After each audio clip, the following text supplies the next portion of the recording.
Ayan, good morning guys. So, ngayon tayo ay merong pa-order na leche flan, yama cake at tuto. So, ito muna yung uunahin ko na pagkakaramel. Sugar muna tayo. Ayan, sa leche flan muna. So, ayan na, ready na yung mga gagamitin dyan. May itlog. Pag nakasalang na yung ating leche flan, saka naman tayo gagawa ng cake.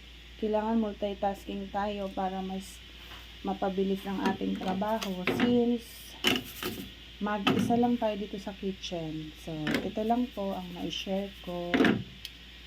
Salamat sa mga subscriber ko at sa mga nanonood sa aking live stream. So, tigi-isang order ang ating order ni reseller. So, reseller to guys, kaya marami.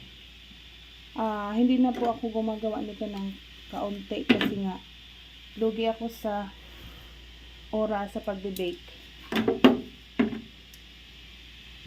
Matagal din kasi ako gumawa ng yema cake, ayan, pati leche flan. So dapat ang minimum sa leche flan ay 12 tubs.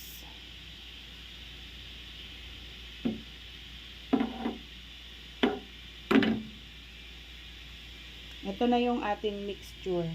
So, ready na po yan. Kailangan nire-rest din pala yung ating mixture para mawala yung mga bubbles. Ayan. Konti na lang. Ito na lang yung natira sa aking ika-caramel.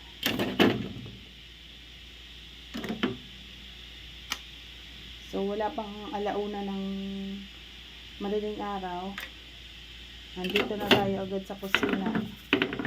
Alas 12, ganun. Para pagdating ng alas 8, tapos na ang ating pa-order. Yung ating pa-order na puro cheese ay mamaya pa naman yung alas 12. So, may time pa ako mag-prepare. So, yan lang. Thanks for watching.